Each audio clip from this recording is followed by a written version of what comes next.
Erick Thohir mengaku siap mundur dari Ketua Umum PSSI. Sejumlah nama muncul sebagai skenario jika Erick Thohir tak lagi jadi Ketua Umum PSSI. Dua calon Ketua Umum PSSI sudah mendaftar, yaitu dan Ketua. Lalu bagaimana peluang keduanya dan bisakah mereka menuntaskan sejumlah masalah di persepakbolaan Indonesia? Ini bukan permintaan, ini perintah. Muka kau Erick Thohir minta maaf sekarang. Erick Thohir, lihat muka kami. Kami La Grande Indonesia. Gagal Piala Dunia itu aibmu, bukan takdir, tapi hasil kerja bodohmu. Permintaan maaf cengeng di IG itu kami anggap sampah. Institusi PSSI harus resmi bersujud di media sekarang. Jangan bawa politik dan bisnis kotormu ke sini. Kursi PSSI itu bukan meja makanmu di rumah. Ambisimu merusak timnas. Lepaskan kekuasaan itu. Kami muak dengan kegagalan yang kau ciptakan sendiri. Dengar baik-baik. Kau mundur atau kami hancurkan tahtamu.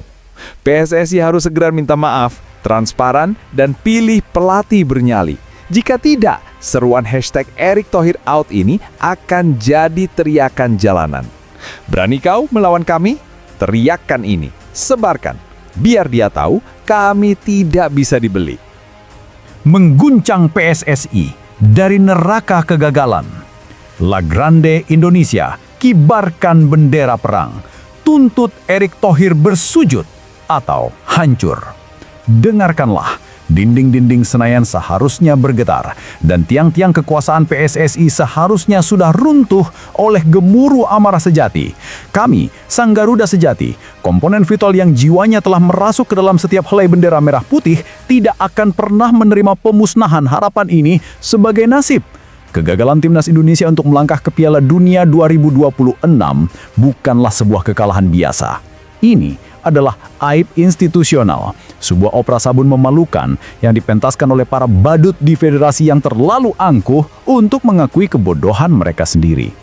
Kami, La Grande Indonesia, berdiri tegak di tengah puing-puing ekspektasi nasional yang kalian hancurkan, dan kami menagih bukan sekedar janji-janji manis, melainkan pengakuan dari hati nurani yang telah lama mati di tubuh PSSI. Permintaan maaf cengeng adalah debu jalanan. Ketua Umum PSSI, Erick Thohir, sempat mengeluarkan ucapan maaf setelah timnas tumbang di putaran keempat kualifikasi Piala Dunia 2026. Tapi sungguh memuakkan. Apa yang kalian anggap sebagai bentuk pertanggungjawaban? Sebuah unggahan cengeng di media sosial, sebuah caption yang berusaha mengundang simpati murah. Kami tidak butuh drama air mata di Instagram atau Twitter. Permintaan maaf pribadi adalah debu jalanan yang tidak bernilai di hadapan miliaran detik harapan yang telah kami korbankan. Tuntutan kami frontal dan tidak dapat ditawar. Kami menagih permintaan maaf resmi dari institusi PSSI dan komite eksekutif secara terbuka di media konvensional. Kami ingin melihat wajah-wajah exco satu persatu berdiri di podium mengakui kegagalan sistematis mereka. Permintaan maaf itu harus diucapkan dengan kepala tertunduk di hadapan seluruh bangsa sebagai ritual bersujud atas dosa-dosa manajemen. Kalian pikir sepak bola adalah pasar saham yang bisa kalian kelola dengan cuitan 280 karakter? Bangun, kami adalah nadi, kami adalah tuan dari olahraga ini, dan kalian, para penguasa sementara, harus tunduk pada kehendak kami. Sampai detik ini, PSSI masih bersembunyi di balik tirai keangkuhan. Mereka bungkam seolah-olah menganggap tuntutan kami hanyalah desisan nyamuk. Ingatlah, wahai federasi yang rapuh, kebisuan kalian adalah provokasi tertinggi yang hanya akan mempercepat detik-detik keruntuhan tahta kalian. Erick Thohir out, klaim kekuasaan sejati supporter. Seruan Erick Thohir out yang menggema di jagat maya bukanlah sekedar hashtag sesaat. Itu adalah gong revolusi yang menandakan berakhirnya era kekuasaan yang arogan dan penuh ambisi bisnis. Meremehkan kualitas. Pemecatan Patrick Kluivert adalah reaksi instan dan murahan yang tak mengubah substansi masalah. Memangnya PSSI berpikir kami bodoh? Kalian membeli Kluivert, seorang pelatih yang lebih cocok untuk sesi selfie dan endorsement daripada untuk memimpin tim menuju Piala Dunia? Itu adalah keputusan dagelan. Bukti bahwa PSSI hanya tertarik pada gimmick pemasaran internasional, bukan pada kapabilitas taktis sejati. Kalian membawa badut ke dalam ring tinju dan kini kalian terkejut ketika dia KO di ronde keempat. Dosa lama yang membusuk. Kami tidak akan lupa bahwa kepemimpinan ini selalu dibayangi kritik. Kritik terhadap kebijakan BUMN yang dicampurkan ke dalam sepak bola nasional.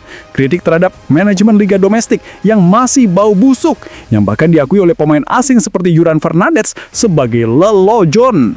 Dan apa respons ketua umum? Bukannya memperbaiki infrastruktur liga yang bobrok, dia malah mencoba membungkam kebenaran itu dengan sombong. Ia meminta Juran angkat kaki jika menyesal bermain di Indonesia. Sungguh kepemimpinan yang rapuh, yang hanya bisa menerima pujian, namun gemetar di hadapan kritik tajam. Throne dibangun di atas pasir. Erick Thohir mungkin raja di dunia bisnis, tapi di ranah suci sepak bola, dia hanyalah seorang administrator yang kursinya kini bergeser kena badai kegagalan. Gelombang out ini adalah peringatan. Ambisi politik dan ambisi bisnis yang kalian suntikan ke dalam timnas telah menjadi racun yang melumpuhkan semangat Garuda. Kami tidak peduli sejauh mana Indonesia melangkah secara historis, kami peduli bahwa janji untuk mencapai puncak telah dikhianati. Kami menuntut guan taktik, bukan guru marketing. Tugas BSSI sekarang bukanlah mencari pelatih terkenal berikutnya untuk sekedar mengisi headline. Kami menuntut guan taktik. Seorang arsitek yang rekam jejaknya bersinar karena gelar dan kemenangan, bukan karena jumlah followers atau koneksi bisnis. PSSI mungkin akan sibuk bersembunyi dan berbisik-bisik soal pengganti Kluivert, menyangka kembalinya Sintayong, menyangkal rumor Mancini, tapi kami sudah tahu alurnya. Kalian akan memilih nama besar yang salah lagi. Kalian akan membuat blunder yang sama lagi. Namun, ketahuilah, wahai PSSI yang angkuh, mata kami tidak pernah terpejam. Setiap keputusan kalian akan kami cermati dengan kaca pembesar, dan setiap kebohongan akan kami balas dengan teriakan yang lebih membengkakkan telinga. PSSI, bersujudlah sekarang. Akui dosa institusi kalian. Jika kalian terus menutup telinga dan menolak permintaan maaf resmi ini, maka tunggulah saatnya kami, Sang Garuda sejati, akan memastikan bahwa tahta kekuasaan kalian di Senayan akan runtuh, hancur, dan terkubur. Sebelum kita lanjut ke berita lengkapnya, jangan lupa tekan tombol subscribe, like, dan notifikasi channel Bolcast agar kalian gak ketinggalan berita terbarunya.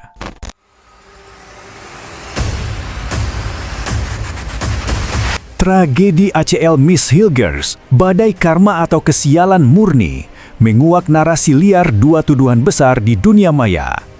Dunia maya, khususnya komunitas supporter garis keras sepak bola Indonesia, tengah dilanda gelombang spekulasi yang kejam dan provokatif, menyusul kabar cedera horor yang menimpa bek andalan keturunan Indonesia, Miss Hilgers. Pemain FC Twente ini dikonfirmasi mengalami cedera anterior cruciate ligament atau ACL di lututnya saat latihan, sebuah vonis medis yang memaksanya menepi dari lapangan hijau setidaknya selama 9 bulan, secara efektif mengakhiri musimnya dan membatalkan harapan tampil untuk timnas hingga pertengahan 2026. Namun di tengah kesedihan atas cedera parah yang menimpa pemain berbandrol mahal mencapai puluhan miliar rupiah ini, muncul dua narasi liar dan brutal yang diembuskan di media sosial, menghubungkan cederanya dengan konsep karma. Narasi pertama adalah tuduhan kejam bahwa cedera ACL ini adalah karma atau hukuman kosmik karena Miss Hilgers dianggap tidak pernah benar-benar memprioritaskan timnas Indonesia. Prioritas klub versus timnas. Miss Hilgers dikenal memiliki saga panjang dan rumit terkait pemanggilannya ke timnas Indonesia. Ia berulang kali absen atau mundur dari pemusatan latihan karena alasan yang sering dikaitkan dengan urusan transfer klub atau kebuntuan kontrak di FC Twente. Contohnya pada bursa transfer musim panas 2025, Hilgers gagal pindah ke klub Prancis Stade Brestox 29 pada menit-menit akhir. Ia sempat dicoret dari skuad utama FC Twente selama berbulan-bulan sebagai bentuk tekanan klub untuk perpajakan kontrak. Ia juga absen saat timnas berlaga di putaran keempat kualifikasi Piala Dunia 2026 yang berujung kegagalan, dengan alasan yang sering berubah-ubah dari fokus transfer hingga masalah cedera hamstring. Meskipun pihak STY sempat merilis bahwa tim tidak melepaskannya dengan alasan hamstring. Kondisi klub yang fluktuatif. Musim Hilgers di FC Twente diwarnai ketidakjelasan. Ia sempat dibukukan dari skuad meski fit karena menolak kepanjangan kontrak. Ironi ini mencapai puncaknya saat ia akhirnya mulai berlatih lagi setelah berbulan-bulan absen di tim utama. Cedera ACL justru datang. Opini publik Belanda.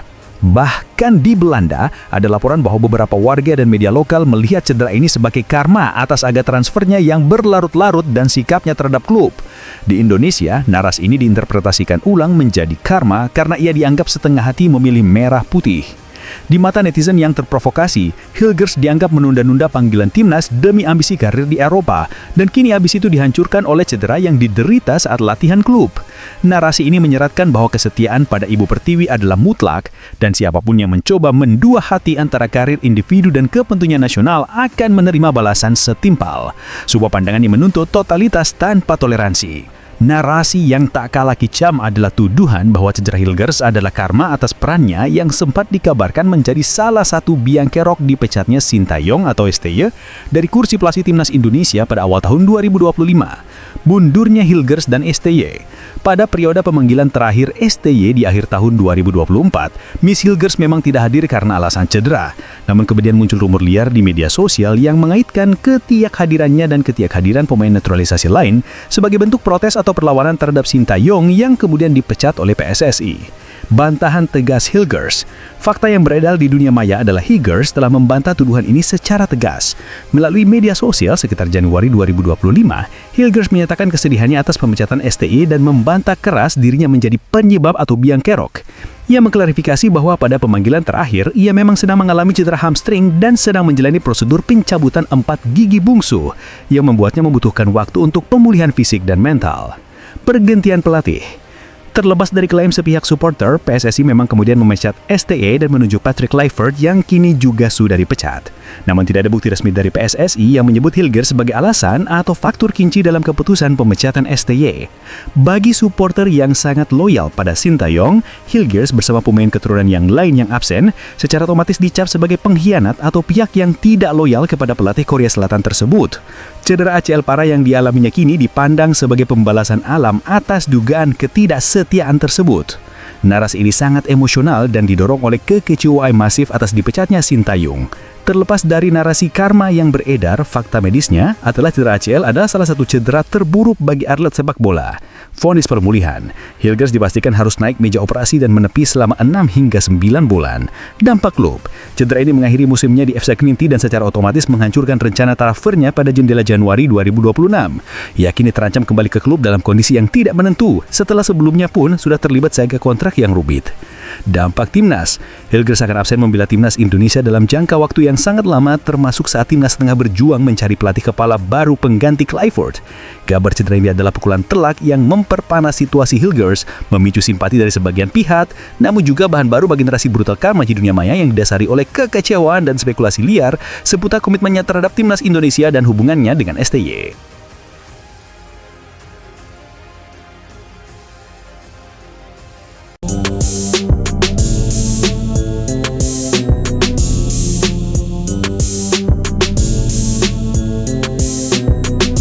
Kabar mengejutkan datang dari bursa transfer Eropa di mana nama bek tengah timnas Indonesia, Jay Itzes, disebut-sebut masuk radar klub Ligue 1 Prancis LOSC Lille. Informasi ini mencuat dari laporan Dougues Flamans, media yang kerap membahas perkembangan tim berjuluk Les Dougues tersebut. Dalam laporan yang ramai dibicarakan di media sosial, Lille dikabarkan tengah serius mencari tambahan kekuatan di lini belakang mereka. Terutama setelah musim lalu performa pertahanan mereka dinilai masih belum cukup solid untuk bersaing di level atas. Jay Itzes, yang baru-baru ini tampil mengesankan bersama timnas Indonesia di ajang kualifikasi Piala Dunia dan sebelumnya tampil konsisten di klub Italia, Venezia FC, dianggap sebagai salah satu kandidat yang menarik. Selain punya kemampuan teknis yang mumpuni sebagai bek tengah modern, Jay juga dikenal punya disiplin tinggi, postur ideal, dan visi bermain yang matang, kualitas yang diidamkan banyak pelatih di liga top Eropa. Tak heran jika Lille yang memiliki tradisi kuat dalam mengorbitkan pemain muda potensial mulai memantau perkembangan Jay secara intensif. Fakta bahwa Lille pernah mengembangkan pemain-pemain besar seperti Eden Hazard dan Victor Osimhen menambah daya tarik isu ini. Warganet Indonesia langsung ramai membahas peluang besar Jay untuk berkarier di Ligue 1. Sebagian menyebut ini sebagai loncatan prestisius karena bermain di Liga 1 akan menjadi bukti bahwa pemain naturalisasi Indonesia bisa bersaing di 5 liga top Eropa. Meski belum ada tawaran resmi yang dikonfirmasi oleh pihak klub maupun agen sang pemain, rumor ini dianggap valid oleh banyak netizen karena mengacu pada sumber yang kredibel di lingkungan Lille. Banyak yang berharap jika transfer ini benar terjadi, maka Jay bisa membawa pengalaman yang lebih kayak ke timnas Indonesia, khususnya menghadapi round 4 kualifikasi Piala Dunia. Kini mata publik Indonesia tertuju pada langkah Jay berikutnya. Apakah ia akan tetap bertahan di Italia atau benar-benar berpetualang ke tanah Perancis? Yang jelas perhatian Eropa pada Jay Itzes adalah sinyal positif bahwa kualitas pemain timnas Indonesia mulai diperhitungkan di level tertinggi.